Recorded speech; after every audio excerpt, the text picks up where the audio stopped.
کرام کے دلائل آپ حضرات کے سامنے اب پیش کروں گا۔ جمہور علماء جو اس بات کے قائل ہیں کہ کانوں کا مسح کیا جائے گا اور ظاہر اور باطن دونوں کی طرف کیا جائے گا، ان کی ایک دلیل تو حدیث باب ہے جو ابھی آپ نے پڑھی، عن ابن عباس رضی اللہ تعالی عنہ ان النبی صلی اللہ علیہ وسلم مسح براسہ واذنیہ ظاہرہما وباطنہما۔ دوسرا استدلال جمہور علماء کا اگلے باب میں آنے والی حدیث سے ہے۔ وہ باب آئے گا، اس کے اندر یہ حدیث موجود ہے کہ رسول اللہ صلی اللہ علیہ وسلم نے ارشاد فرمایا الاذنان من الرأس، الاذنان من الرأس، یعنی کان سر سے ہیں، یعنی سر سے اس کا تعلق ہے، اور جب سر سے تعلق ہے تو سر کا جو حکم ہے وہی حکم اس کا بھی ہوگا، لہذا سر کے اوپر مسح کیا جاتا ہے تو اسی کے ساتھ ساتھ کانوں پر بھی مسح کیا جائے گا۔ یہ ہے جمہور علماء کی دوسری دلیل۔ اس دلیل پر گفتگو ہے جو اگلے باب کے اندر آئے گی آپ کے سامنے۔ اور تیسری دلیل اس میں امام نسائی کی روایت کردہ حدیث ہے جو میں نے آپ کو ایک اور جگہ سنائی تھی، فضیلت وضو کے باب میں۔ اس کے اندر آیا ہے کہ رسول اللہ صلی اللہ علیہ وسلم نے وضو کی فضیلت بیان کرتے ہوئے بتایا کہ جب آدمی ہاتھ دھوتا ہے تو اس کے ہاتھوں سے گناہ جھڑ جاتے ہیں، اور جب چہرہ دھوتا ہے تو چہرے سے گناہ جھڑ جاتے ہیں، ہاتھ دھوتا ہے تو ہاتھ سے گناہ جھڑ جاتے ہیں۔ اسی میں یہ بھی ہے فَإِذَا مَسَحَ بِرَاسِهِ خرجت الخطایا من راسہ حتی تخرج من اذنیہ۔ یہ عجیب بات ہے سوچنے کی۔ اللہ کے نبی علیہ السلام فرما رہے فَإِذَا مَسَحَ بِرَاسِهِ، جب آدمی اپنے سر کا مسح کرتا ہے، خرجت الخطایا من راسہ حتی تخرج من اذنیہ، اس کے سر سے بھی گناہ نکل جاتے ہیں، جھڑ جاتے ہیں، یہاں تک کہ کانوں سے بھی نکل جاتے ہیں۔ اب سوچنا ہے کہ سر کا مسح کیا ہے نا تو سر سے گناہ جھڑ گئے، ٹھیک ہے، کانوں سے کیوں جھڑتے؟ معلوم ہوا کہ اس کا اسی سے تعلق ہے۔ چنانچہ امام نسائی رحمت اللہ علیہ نے نسائی شریف کے اندر اس حدیث کو اسی بات کے استدلال کے لیے پیش کیا ہے، یعنی امام نسائی نے خود یہ استدلال کیا ہے۔ اس سے معلوم ہوا کہ کانوں سے اس کا تعلق ہے، جو جمہور علماء کا مسلک ہے کہ کانوں کا مسح سر کے ساتھ کیا جائے گا اور اس کے اوپر بھی مسح ہوگا۔ یہ ہے جمہور علماء کے دلائل۔ اور امام شافعی اور دیگر ائمہ جن کے مسالک آپ نے ابھی سنے، ان کے استدلالات مختصر طور پر یہ ہے کہ امام شافعی اور حسن بن صالح یہ دونوں حضرات کہتے ہیں کہ حضرت علی کرم اللہ تعالی وجہہ سے حدیث ہے کہ انہوں نے پانی منگوایا اور پھر وضو فرمایا، اور پہلے تو یہ کہا کہ میں تم لوگوں کو رسول اللہ صلی اللہ علیہ وسلم کا وضو کر کے دکھاؤں؟ لوگوں نے کہا جی۔ تو حضرت سیدنا علی ابن ابی طالب کرم اللہ تعالی وجہہ نے وضو فرمایا، اور اس وضو کے اندر کانوں کا اگلا حصہ چہرے کے ساتھ دھویا۔ یہ اس کے اندر ہے۔ یہ روایت امام طحاوی نے معانی الآثار کے اندر بیان کی۔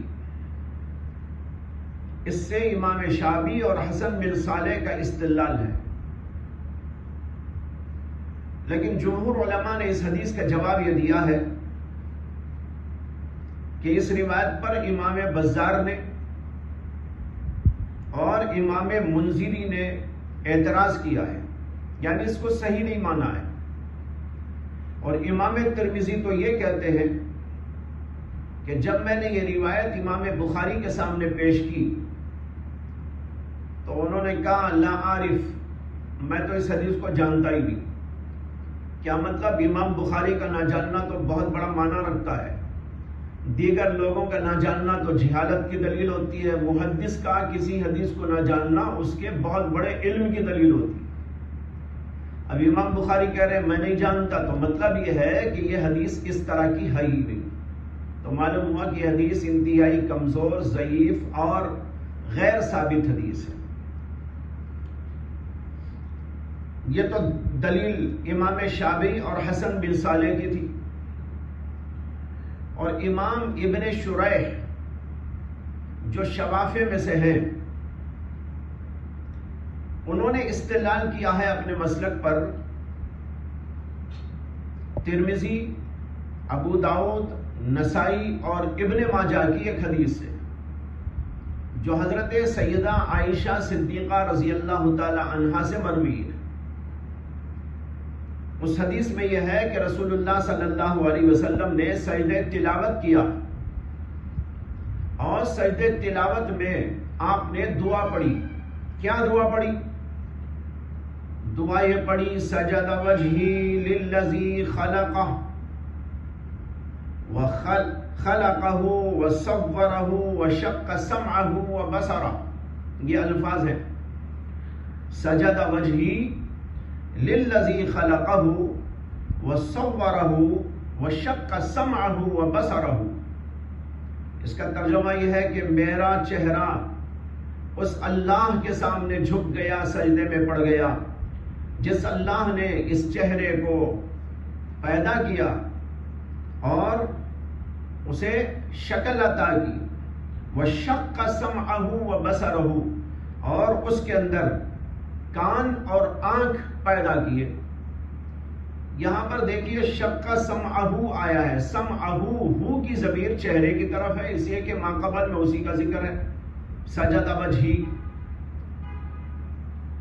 تو یہ کہتے ہیں امام ابن شریح کہ سمعہ کی ضمیر لوٹ رہی ہے چہرے کی طرف، وجہ کی طرف، اور اللہ کے نبی علیہ السلام نے اس کے اندر سمع یعنی کان کو چہرے کی طرف منسوب کیا ہے، تو معلوم ہوا کہ تو چہرے میں سے ہے۔ یہ ہے ان کا استدلال۔ تو لہذا جب یہ چہرے کا ہے، تعلق اس سے منسوب ہے چہرے کی طرف، تو اس کو دھونا چاہیے جیسے کہ چہرے کو دھویا جاتا ہے۔ لیکن جمہور علماء نے ان کا جواب دیا، انہوں نے کہا صرف اتنی بات سے کہ اللہ کے نبی علیہ السلام نے اسے چہرے کی طرف منسوب کیا اور مضاف کیا، یہ استدلال نہیں کر سکتے کہ اس کا چہرے سے تعلق ہے، بلکہ یہاں اللہ کے نبی علیہ السلام نے وجہی جو فرمایا، یہ وہ سب کچھ جو سامنے نظر آتا ہے اس کے لیے اللہ کے نبی علیہ السلام نے یہ فرمایا، اس میں جو جو چیزیں نظر آتی ہیں ان کا ذکر فرما دیا ہے۔ لہذا اس سے یہ استدلال تو نہیں ہو سکتا کہ اس کا تعلق اسی سے ہے۔ اور جب اللہ کے نبی علیہ السلام کی دوسری حدیث الاذنان من الراس، اور پھر اللہ کے نبی علیہ السلام کا عمل کہ آپ مسح کیا کرتے تھے سر کے مسح کے ساتھ ساتھ، یہ واضح دلائل ہیں اس بات کے کہ اس حدیث کا یہ مفہوم نہیں ہو سکتا۔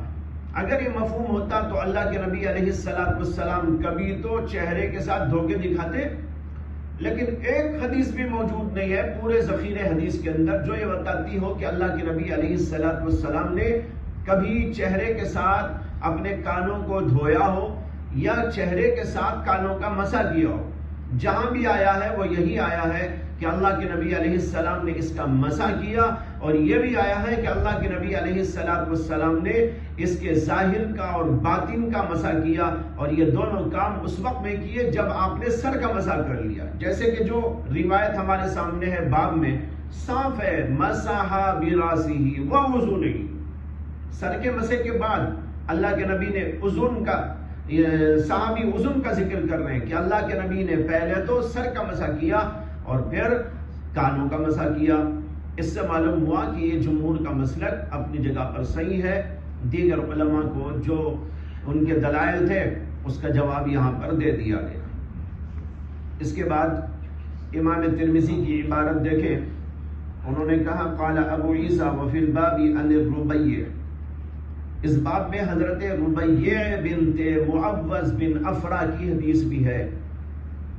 قال ابو عیسیٰ وحدیث ابن عباس حدیث حسن صحیح، ابن عباس رضی اللہ تعالی عنہ کی حدیث جو ابھی ہم نے پڑھی یہ حدیث حسن صحیح درجے کی ہے۔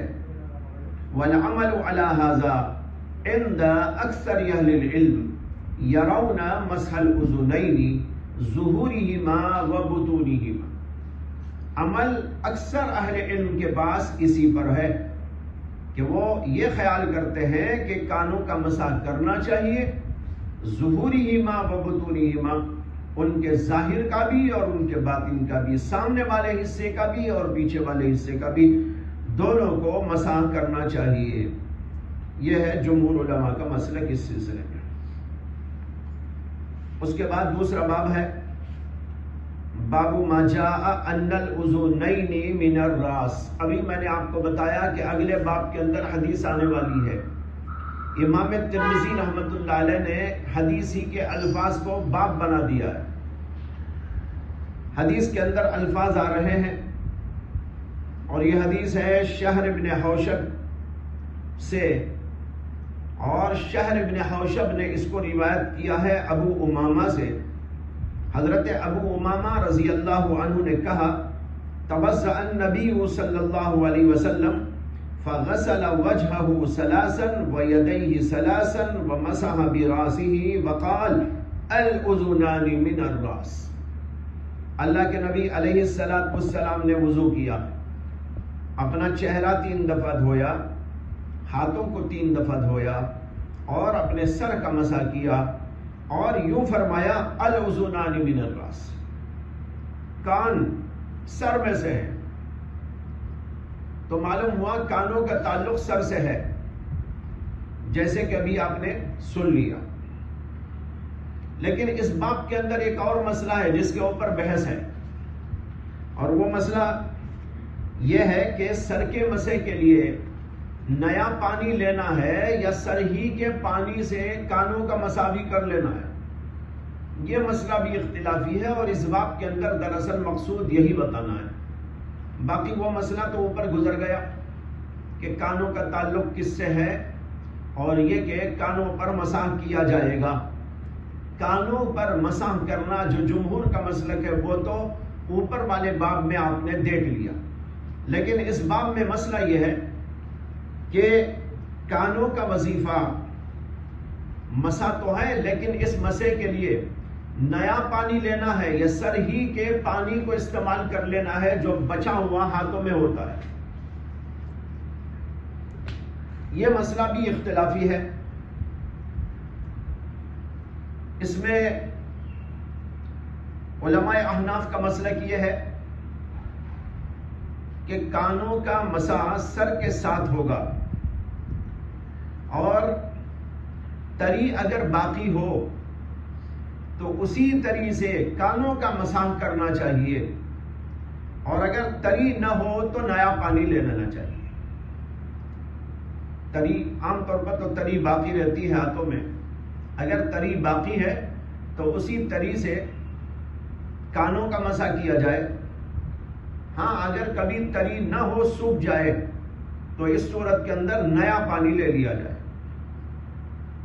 امام احمد بن حنبل اور امام مالک رحمت اللہ علیہ کا بھی یہی مسلک ہے،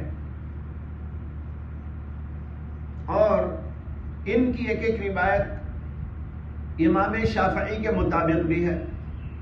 تو گویا کہ ایک روایت ان حضرات کی احناف کے مطابق ہے، ایک روایت امام شافعی کے مطابق ہے، اور امام شافعی کا مسلک یہ ہے کہ کانوں کے لیے الگ پانی لینا بھی ضروری ہے۔ سر کے پانی سے کانوں کا مسح کافی نہیں، بلکہ نیا پانی لینا چاہیے۔ یہ امام شافعی رحمت اللہ علیہ کا مسلک ہے۔ امام شافعی نے استدلال کیا ہے ایک حدیث سے جو حضرت عبداللہ ابن زید رضی اللہ عنہ روایت کرتے ہیں۔ یہ وہی عبداللہ ابن زید ہے جن کی روایتیں آپ اوپر سے پڑھتے چلے آ رہے ہیں. عبداللہ ابن زید ابن عاصم، کل بھی میں نے بتایا تھا ایک ہے عبداللہ ابن زید ابن عبد ربی، ان سے اذان کی حدیث آئی ہے، وہ آپ آگے چل کر پڑھیں گے. یہ دوسرے عبداللہ ابن زید ہیں، ان کا پورا نام ہے عبداللہ ابن زید ابن عاصم. ان سے وضو و طہارت کے سلسلے میں متعدد روایات ہیں. ان سے روایت ہے، وہ کہتے ہیں رأیت رسول اللہ صلی اللہ علیہ وسلم یتوضأ فأخذ ماء جديدا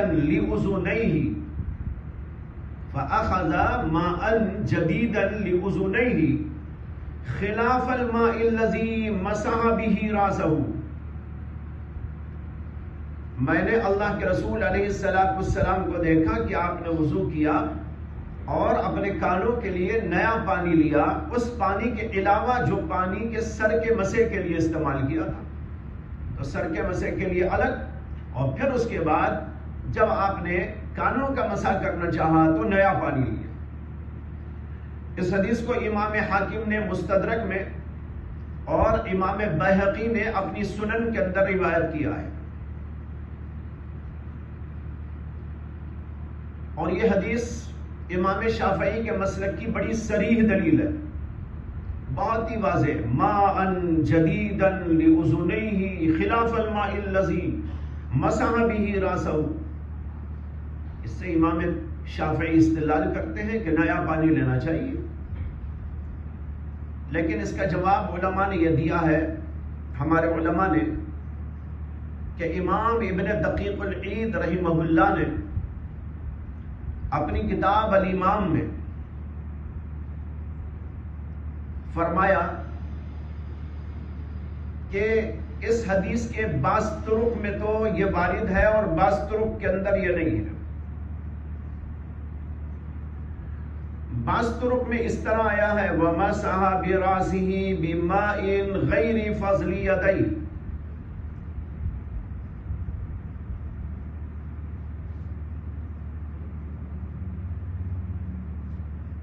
یعنی یہ وہ مسئلہ ہے جو آپ نے اوپر پڑھ لیا.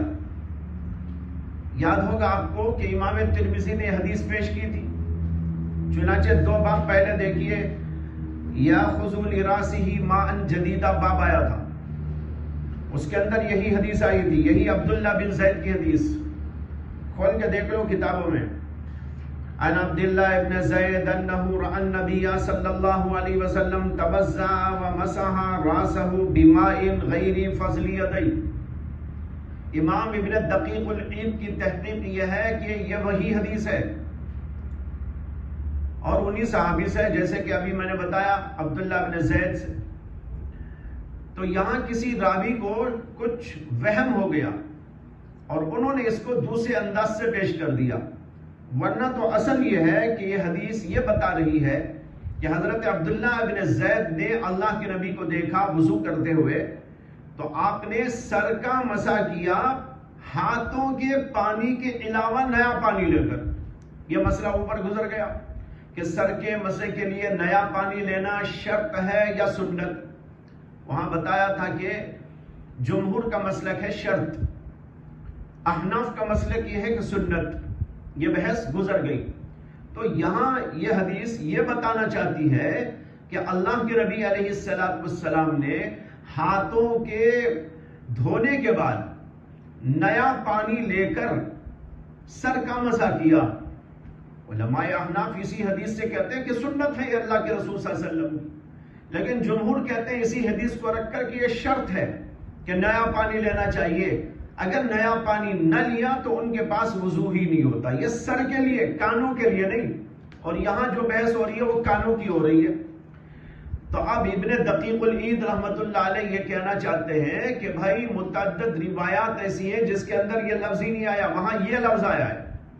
اور یہ لفظ یوں آیا وَمَسَحَ بِرَأْسِهِ بِمَاءٍ غَيْرِ فَضْلِ يَدَيْهِ، جو اوپر آپ نے ترمذی کے اندر پڑھ لی. تو معلوم ہوا کہ یہ کسی راوی کی غلط فہمی کے نتیجے میں یوں روایت ہو گئی ہے، ورنہ تو اصل حدیث کے الفاظ یہ ہیں اور اس کا تعلق کانوں کے مسح سے نہیں ہے، سر کے مسح سے. یہ جواب دیا ہے علامہ ابن ابن دقیق العید نے۔ دوسرا جواب اس حدیث کا یہ ہے کہ اگر یہ ثابت بھی ہو کہ اللہ کے رسول علیہ السلام نے نیا پانی لیا تو یہ بیان جواز کے لیے ہے، ناجائز تو نہیں ہے کہ رسول اللہ صلی اللہ علیہ وسلم نہ لیں، آپ نے لیا اور اس سے بیان جواز۔ اور جیسے کہ اوپر آپ کو بتایا کہ بعض وقت تری نہیں ہوتی تو اس وقت بھی احناف کے نزدیک مستحب اور اولا یہ ہے کہ نیا پانی لیا جائے، تو یا تو ہو سکتا ہے کہ بیان جواز کے لیے کیا ہو۔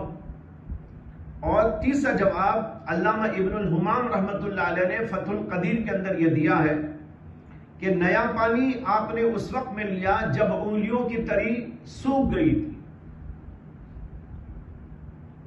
تو معلوم ہوا کہ نیا پانی لینا ضروری نہیں ہے، لیکن بعض وقت لے سکتے ہیں۔ بیان جواز کے طور پر اللہ کے نبی نے کبھی لیا یا کبھی اس لیے لیا کہ تری نہیں تھی تو اس وقت لے سکتے ہیں۔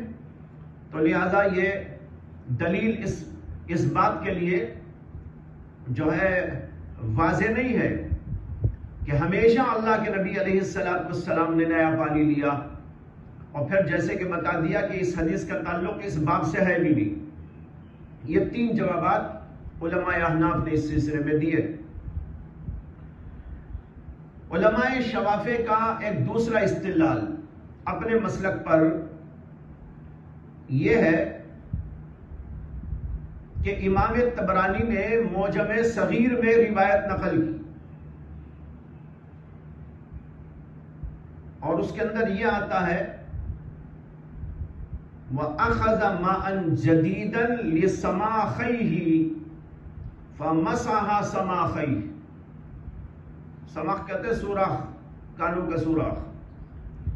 أَخَذَ مَاءً جَدِيدًا لِسَمَاخَيْهِ، اللہ کے رسول علیہ السلام نے نیا پانی لیا اپنے کانوں کے سوراخوں کے لیے، اور آپ نے اس نئے پانی سے اپنے کانوں کا مسح کیا، سماخی۔ یہ دوسری دلیل ہے، یہ معجم صغیر میں امام طبرانی نے روایت کیا، لیکن یہ روایت بھی ضعیف ہے، کمزور ہے۔ اس لیے ضعیف اور کمزور ہے کہ اس کا ایک راوی ہے عمر بن ابان۔ عمر بن ابان، امام ذہبی اس کے بارے میں کہتے ہیں مجہول، کہ مجہول راوی۔ اور دوسرے اس کے وہی جوابات اور بھی ہو سکتے ہیں جو ابھی میں نے اوپر کے جواب میں عرض کیا، یعنی بیان جواز کے لیے اللہ کے نبی نے کبھی لے لیا، یا یہ کہ تری موجود نہیں تھی تو اس وقت لے لیا، تو یہ بھی جو ہے حتمی دلیل نہیں ہو سکتی۔ تیسری دلیل امام شافعی کی ایک حدیث ہے جس میں ابن عمر رضی اللہ عنہ کا عمل ذکر کیا گیا ہے کہ انہوں نے کانوں کے لیے نیا پانی لیا۔ اس روایت کو امام مالک نے اپنی موطا میں روایت کیا۔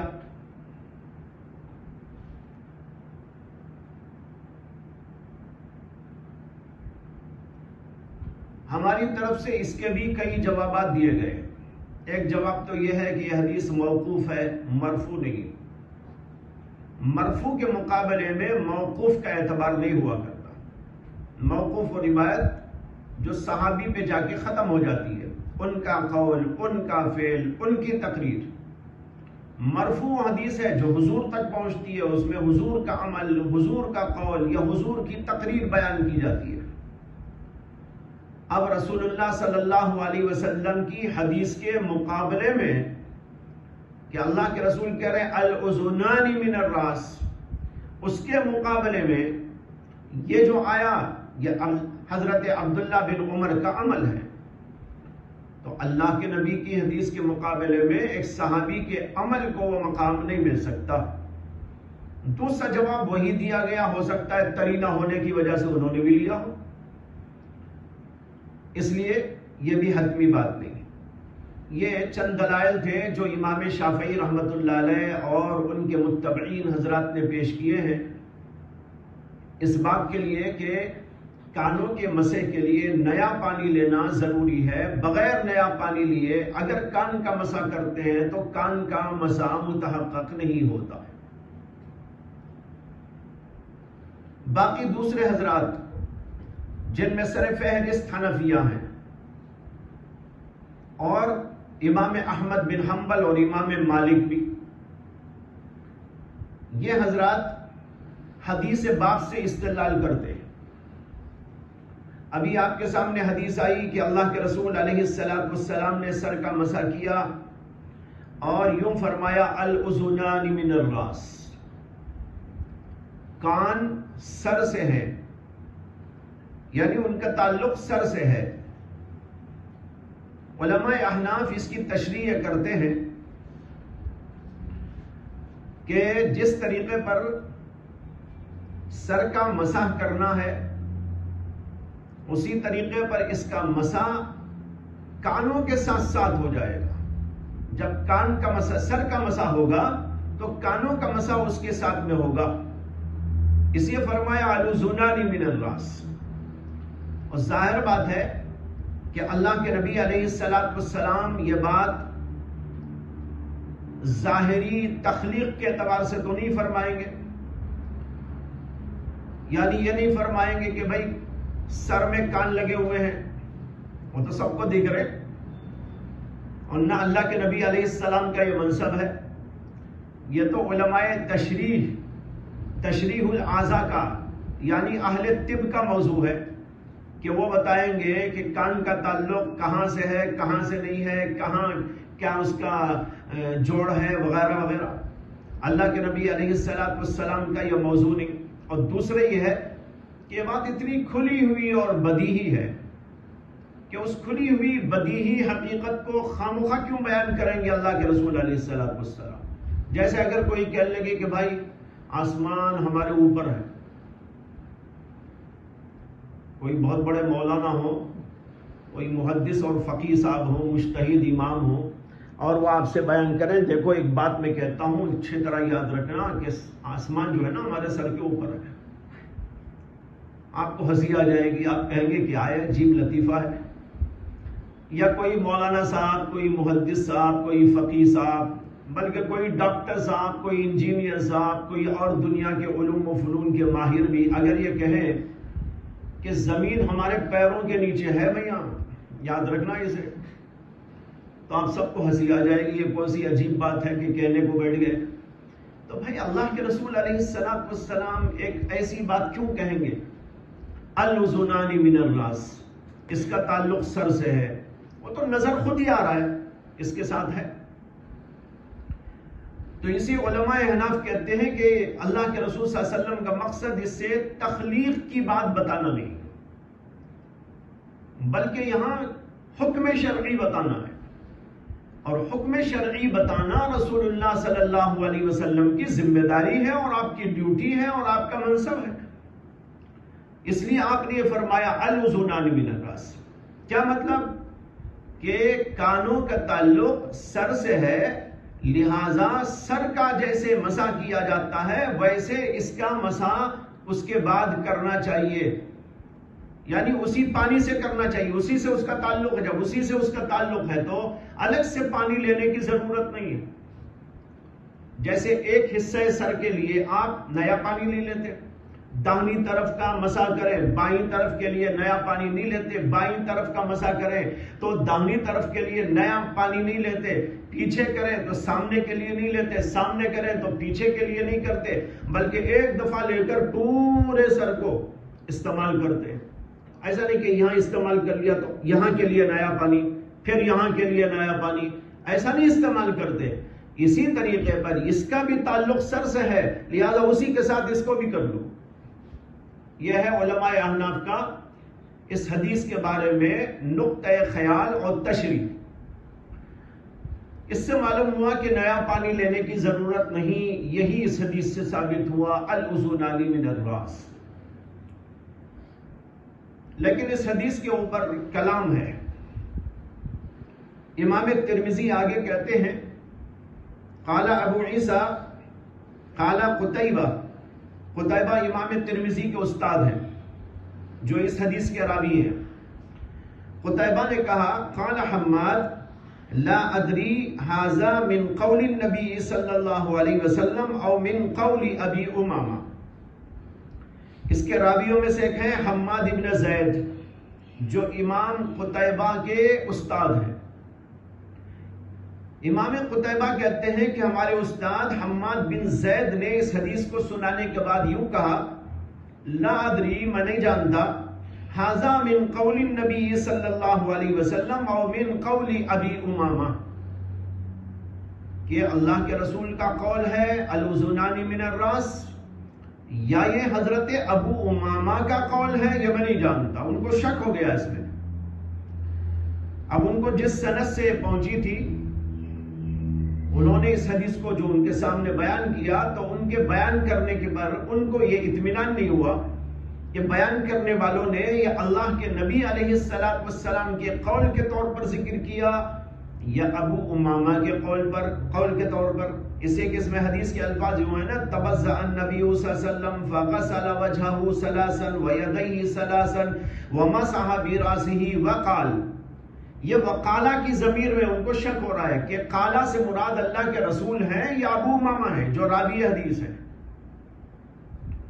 تو اس میں یہ معلوم ہوا کہ اس حدیث میں الاذنان من الراس کا جملہ اللہ کے نبی ہی کا جملہ ہے. یہ بات مشکوک ہے.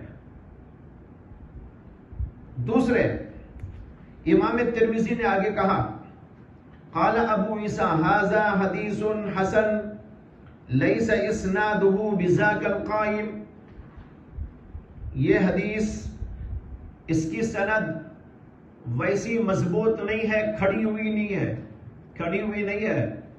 یعنی جو کھڑے ہوتے ہیں نا وہ بڑے مضبوط ہوتے ہیں جو کھڑے ہی نہیں ہوتے لنگڑے لولے.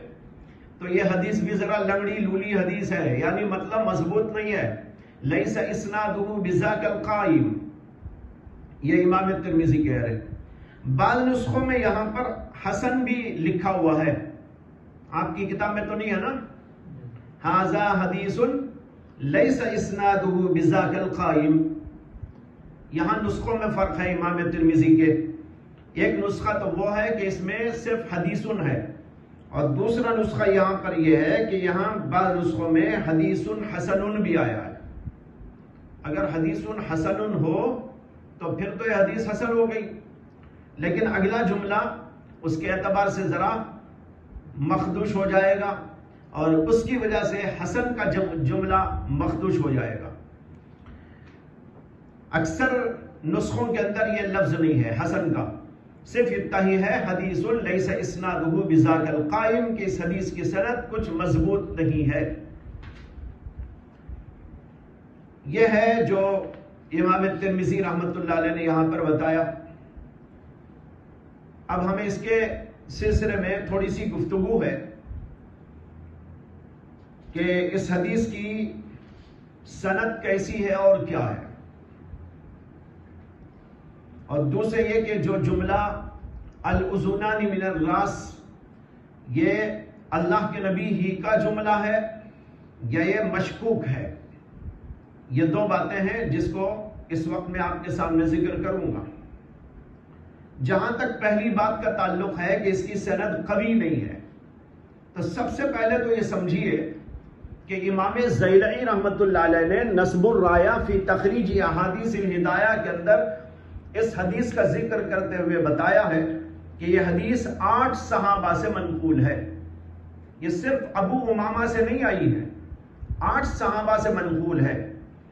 ایک حضرت ابو امامہ جن کی حدیث آپ کے سامنے ہے, دوسرے حضرت عبداللہ بن زید اور تیسرے عبداللہ بن عباس اور چوتھے حضرت انس بن مالک, پانچویں عبداللہ بن عمر, چھٹے حضرت عائشہ صدیقہ اور ساتویں ابو موسیٰ اشعری رضی اللہ عنہ.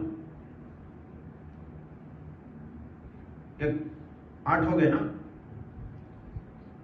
ابو امامہ, عبداللہ بن زید, عبداللہ بن عباس، انس بن مالک، عبداللہ بن عمر، عائشہ صدیقہ، ابو موسیٰ اشعری، ایک اور صحابی کا بھی ذکر کیا ہے جو اس وقت میرے سامنے میں شاید بھول گیا۔ 8 صحابہ سے حدیثیں موجود ہیں اس سلسلے میں۔ حضرت انس کی حدیث کا حوالہ تو خود امام ترمذی نے یہاں دیا ہے، وفی الباب عن انس، یا انس بن مالک کی حدیث۔ اس سے یہ بھی آپ کو اندازہ ہو گیا کہ امام ترمذی تمام اس سلسلے کی حدیثوں کا حوالہ وفی الباب میں نہیں دیتے، کچھ دے دیتے ہیں کچھ چھوڑ دیتے ہیں۔ ہم دیکھو یہ حدیث 8 صحابہ سے ہے، لیکن انہوں نے ایک ہی صحابی کا حوالہ دیا ہے، حضرت انس کا، جبکہ 8 صحابہ سے منقول ہے۔ ایک تو روایت کر دیا اور دوسرے انہوں نے انس بن مالک کا حوالہ دے دیا، 6 کا حوالہ یہاں موجود نہیں ہے۔ بہرحال یہ 8 صحابہ کرام ہیں جن سے اس سلسلے میں حدیث منقول ہے۔ یہ حدیث یہ تو جو ہمارے سامنے ہے، یہ سند یہ آئی ہے شہر بن حوشب سے، اور وہ روایت کرتے ہیں ابو امامہ سے۔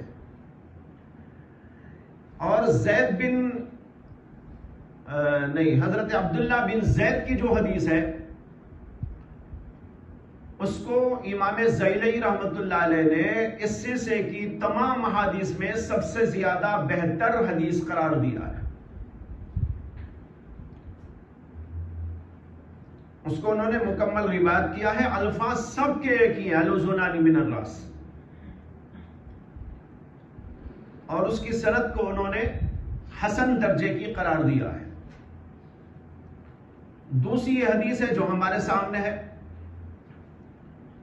اس کی سند کے اوپر کلام یہ ہے کہ اس کے راوی شہر بن حوشب ہیں اور یہ ضعیف ہیں، اور اسی لیے امام ترمذی نے کہا ھذا حدیث اسنادہ لیس بذاک القوی لیس بذاک القائم، اس لیے کہ اس کے اندر شہر بن حوشب راوی ہیں۔ لیکن ان کے بارے میں ایک بات اچھی طرح سمجھ لینے کی ضرورت ہے کہ شہر بن حوشب مختلف فی راویوں میں سے ہیں، یعنی ان کے سلسلے میں علماء کے اقوال مختلف ہیں۔ بعض لوگوں نے واقعی ان کو ضعیف قرار دیا ہے، لیکن تمام کے تمام علماء نے ان کو ضعیف نہیں قرار دیا ہے۔ بعض علماء نے تو ان کی توثیق کی ہے۔ ابن دقیق العید کہتے ہیں ولیکن شہر وثقہ احمد ویحییٰ والعقیلی ویعقوب بن شیبہ وقال ابو زرعہ لا بأس به وقال ابو حاتم لیس ہوا بدون ابن زبیر۔ یہ اقوال ہیں، اور بھی اقوال ہیں، چند سنا رہا ہوں آپ کو۔ امام احمد نے ان کی توثیق کی ہے، یحییٰ بن معین نے ان کی توثیق کی ہے، اور امام عقیلی نے توثیق کی ہے، یعقوب ابن شیبہ نے ان کی توثیق کی ہے، اور امام ابو زرعہ نے توثیق کرتے ہوئے کہا لا باس بہ، ان کے اندر کوئی عیب نہیں ہے، کوئی خرابی نہیں ہے۔ اور متقدمین کے ہاں یہ لفظ لا باس بہ توثیق کے معنی میں استعمال ہوتا تھا، یعنی ثقۃ کہنا اور لا باس بہ کہنا یہ دونوں برابر ہوتے تھے۔ یہ الفاظ کے بارے میں بھی جانکاری رکھنا چاہیے کہ جب یہ الفاظ بولتے ہیں تو کیا کیا معنی استعمال ہوتے ہیں، کن کن معنوں میں یہ استعمال کیے جاتے ہیں۔ اس کے لیے کتاب آپ ضرور پڑھیں، کبھی آپ کو فرصت ملے، وہ ہے علامہ عبد الحی لکھنوی رحمت اللہ علیہ کی کتاب جس کا نام ہے الرفع والتکمیل فی الجرح والتعدیل۔ الرفع والتکمیل فی الجرح والتعدیل، لاجواب کتاب ہے اپنے موضوع کی جرح و تعدیل کے اصول میں۔ اور پھر اس کی تعلیق لکھی اور اس کے اوپر تحقیقی کام کیا علامہ ابو غدہ عبد الفتاح رحمت اللہ علیہ نے، جو دمشق کے بڑے عالم گزرے ہیں قریب زمانے میں۔ انہوں نے اس کتاب پر بہت قیمتی تعلیقات تحریر کی ہیں اور اس کی تحقیق بھی کی ہے. وہ کتاب ہمارے مدرسے میں بھی موجود ہے. اس کے اندر آپ کو یہ بات بھی ملے گی کہ کون سے الفاظ کس کس معنی کر استعمال ہوتے ہیں. اسی کے اندر یہ بھی ہے کہ متقدمین کے ہاں لا باس بہ کا جو لفظ استعمال ہوتا تھا وہ ثقۃ کے معنی کے مترادف استعمال ہوتا تھا، اسی معنی کر استعمال ہوتا تھا. تو ابو زرع نے کہا لا باس بہ، اور امام ابو حاتم انہوں نے کہا لیس ہوا بدونی ابن زبیر، یہ تو ابن زبیر سے کم درجے کے تو ہے ہی نہیں. جب ابن زبیر سے کم درجے کے نہیں اور ابن زبیر کی روایت قابل حجت مانی جاتی ہے، جب ان کی ہی روایت قابل حجت ہو گئی تو جو ان سے کم نہیں ان سے کچھ بڑھ کر ہی ہے تو ان کی حجت کیوں نہیں ہوگی؟ اور یہیں پر امام زیلعی رحمت اللہ علیہ نے علامہ ابن القطان سے نقل کیا ہے کہ انہوں نے فرمایا، اور یہ بہت ہی اہم جملہ ہے جس کو نقل کر رہا ہوں زیلعی کے حوالے سے، کہ ابن القطان نے کہا لا اعرف لمضاعفه حجتا، لا اعرف لمضاعفه حجتا، شہر ابن حوشب کی تضعیف کرنے والے کے لیے میرے پاس کوئی حجت ہی نہیں ہے، یعنی اس کے پاس کوئی دلیل ہی نہیں ہے، بے دلیل وہ ان کو ضعیف قرار دیتا ہے. یہ علامہ ابن القطان کی بات ہے، کوئی معمولی بات تو نہیں ہے. حالانکہ بڑے بڑے لوگوں نے ان پر جرح کی ہے. اب آپ کو پھر اس میں کلام ہوگا کہ بھئی اتنے بڑے بڑے لوگوں نے کی اور انہوں نے یہ کہہ دیا لا عارف لمضاعفه حجتا.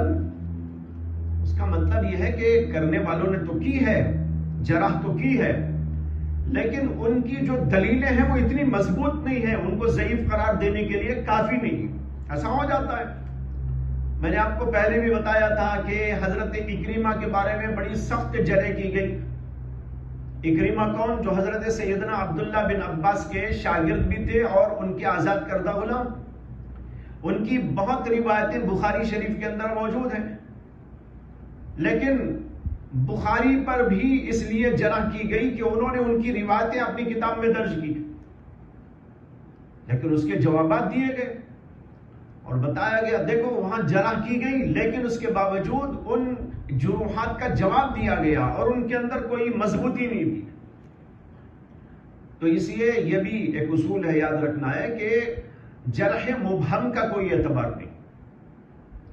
یعنی کوئی آدمی کسی کے بارے میں کہتا ہے کہ یہ آدمی ضعیف ہے، اسے بولنا پڑے گا کیوں ضعیف ہے، ضعیف ہونے کی وجہ بتاؤ، اس نے کیا ایسی بات کی تھی جس سے تم اس کو ضعیف قرار دیتے ہو؟ کیا اس کا حافظہ خراب تھا یا اس کی دیانت میں امانت میں کوئی خرابی تھی؟ بتانا پڑے گا اسے. جب بتائے گا تب جرح قابل قبول ہوگی، ورنہ تو قابل قبول نہیں ہوگی. اسی کو علماء نے لکھا کہ لا يقبل الجرح المبہم، جرح مبہم قبول نہیں کی جائے گی. ہاں جرح مفسر کا اعتبار ہوتا ہے، یعنی وہ جرح جس کی تفسیر بھی بیان کرے آدمی ساتھ ساتھ کہ اس وجہ سے میں اس کو ضعیف قرار دے رہا ہوں. تو بتانا یہ ہے کہ شہر ابن حوشب پر بعض لوگوں نے واقعی جرح تو کی ہے اور بڑے بڑے لوگوں نے کی ہے، لیکن امام ابن القطان جیسی عظیم شخصیت کہتی ہے لا عارف لمضاعفه حجتا. یہ سب باتیں سامنے رکھنے سے اتنی بات ثابت ہوتی ہے کہ یہ علی الاطلاق ضعیف نہیں ہے. ہاں کچھ لوگوں نے ضعیف بھی ان کو قرار دیا ہے، لیکن بہت سے لوگوں نے ان کی توثیق کی ہے اور ان کی تصدیق کی ہے اور ان کی جلالت شان کا اعتراف کیا ہے. اس لیے ایسے آدمی کی روایت کم سے کم حسن درجے کی ضرور ہوتی ہے. اس کو یاد رکھنا چاہیے. بلکہ امام زیلعی یہیں پر کہتے ہیں کہ خود امام ترمذی نے شہر بن حوشب کی ایک روایت کو حسن قرار دیا ہے اپنی کتاب میں. اس کا حوالہ بھی انہوں نے دیا ہے. مناقب فاطمہ میں ایک حدیث کو انہوں نے کہا کہ یہ حدیث حسن درجے کی ہے اور وہاں سند کے اندر یہی شہر بن حوشب موجود ہے. تو کیا مطلب ہوا کہ امام ترمذی کے پاس بھی یہ اتنے گرے پڑے نہیں ہیں. بہرحال یہ سب کچھ موجود ہے. اس کے ہوتے ہوئے ہم یہ نہیں کہہ سکتے کہ روایت بالکل ناقابل قبول ہے. دوسری بات میری یہ سمجھ لیجئے کہ ابھی میں نے کہا کہ 8 صحابہ سے منقول ہے یہ حدیث. ہم جس حدیث کی یہاں ابھی بحث کر رہے ہیں یہ حدیث تو ہے ابو امامہ کی. ابو امامہ کی سند میں شہر ابن حوشب آئے ہیں. باقی جو اور صحابہ ہیں ان کی سند میں نہیں ہے. اور پھر میں نے آپ کو بتایا کہ حضرت زید بن عاصم، حضرت عبداللہ بن زید بن عاصم کی جو حدیث ہے اس کو تو خود حسن درجے کی قرار دیا ہے. زیلعی کے اندر یہ بات موجود. بلکہ یہ جو شہر ابن حوشب کی حدیث ہے اس حدیث کو بھی امام ابن دقیق العید نے حسن قرار دیا ہے. تو یہ 2 حسن درجے کی حدیثیں ہو گئی. اس کے ساتھ مزید وہ 6 حدیثیں ملا لیجئے. ان کی سندوں کو کمزور ہی مان لیجئے. سب میں کچھ کچھ کلام بھی مان لیجئے. لیکن سب کچھ ماننے کے باوجود بھی آپ اس حدیث کا کیسے انکار کر سکتے ہیں جبکہ تعدد طرق کی وجہ سے حدیث ضعیف بھی ہوتی ہے تو پھر وہ کبھی حسن درجے کو تو کبھی صحیح لغیری ہی کے درجے کو پہنچ جاتی ہے. اب یہاں 2 سندیں تو خود ویسے بھی حسن درجے کی ہیں.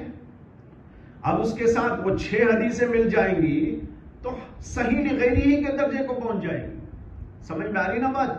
تو اس طریقے پر اس حدیث کے گرانے کا کوئی سوال نہیں پیدا ہوتا بلکہ ہر اعتبار سے یہ حدیث قابل اعتبار سمجھی جا سکتی ہے.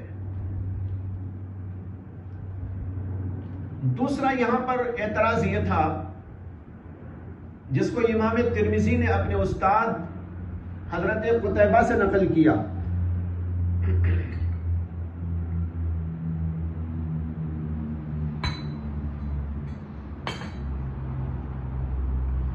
کہ حضرت قتیبہ نے کہا لا ادری ھذا من قول النبی صلی اللہ علیہ وسلم و من قول ابی امامہ. یہ حدیث کے الفاظ حضور کے ہیں یا ابو امامہ کے مجھے نہیں خبر. جی یہ حضرت حماد کو شک ہو رہا ہے لیکن جو اور سندیں اس سلسلے کی ہیں ان میں کسی کو کوئی شک نہیں ہو رہا ہے. 8 صحابہ سے منقول ہے. یہ صرف حضرت ابو امامہ کی حدیث میں ان کو شک ہو رہا ہے نا. ٹھیک ہے اس کو ایک طرف آپ رکھیے لیکن جو اور لوگ بیان کر رہے ہیں ابن عباس سے حدیث موجود ہے، عبداللہ بن عمر سے حدیث موجود ہے، اسی طریقے پر اور بھی ابو موسیٰ اشعری سے ہے، حضرت عائشہ صدیقہ سے ہے. ان میں تو کسی نے یہ نہیں کہا کہ یہاں شک ہے. تو اگر حضرت حماد کو شک ہو رہا ہے تو اس شک کا کوئی اعتبار اس لیے نہیں ہے کہ دوسرے اور سارے کے سارے لوگ بغیر کسی شک و شبے کے یقینی طور پر اس کو رسول اللہ صلی اللہ علیہ وسلم کا جملہ قرار دے رہے ہیں. اس لیے اگر حماد کو شک ہو رہا ہے تو محض ان کے شک کی بنیاد پر اس حدیث ہی کو گرایا نہیں جا سکتا، اس لیے کہ دیگر اور صحابہ سے روایات موجود ہیں اور اس کے اندر کسی کو شک نہیں ہو رہا ہے وہ حضور اقدس صلی اللہ علیہ وسلم کا جملہ ہے. اس لیے حضرت حماد کی یہ بات یوں سمجھی جائے گی کہ ان کو شک تھا لیکن ان کے شک کی وجہ سے دوسروں کے جو ہے یقینی کلام کو ہم رد نہیں کر سکتے. بعض علماء شوافع نے اس میں یہ بحث بھی اٹھائی ہے کہ چلو یہ حدیث اگر ہے بھی تو اس حدیث کا مطلب یہ ہے کہ الاذنان من الراس اے الاذنان کالراسی فی المسح. الاذنان من الراس اے الاذنان کالراسی فی المسح. کیا مطلب ہوا؟ یہاں من بمانے کاف ہے، یہ تشبیہ کے لیے ہے. اللہ کے نبی یہ کہہ رہے ہیں کہ کان مسح کے بارے میں سر کی طرح ہے، جیسے سر پر مسح کیا جائے گا اسی طریقے پر کانوں کا مسح کیا جائے گا. اسی سے ہے نہیں، اس کی طرح ہے. تو کیا مطلب ہوا؟ جیسے سر کے لیے نیا پانی لے کر سر کا مسح کیا جاتا ہے، کان بھی مسح میں اسی کی طرح ہیں، اس کے لیے بھی نیا پانی لے کر کان کا مسح کرو.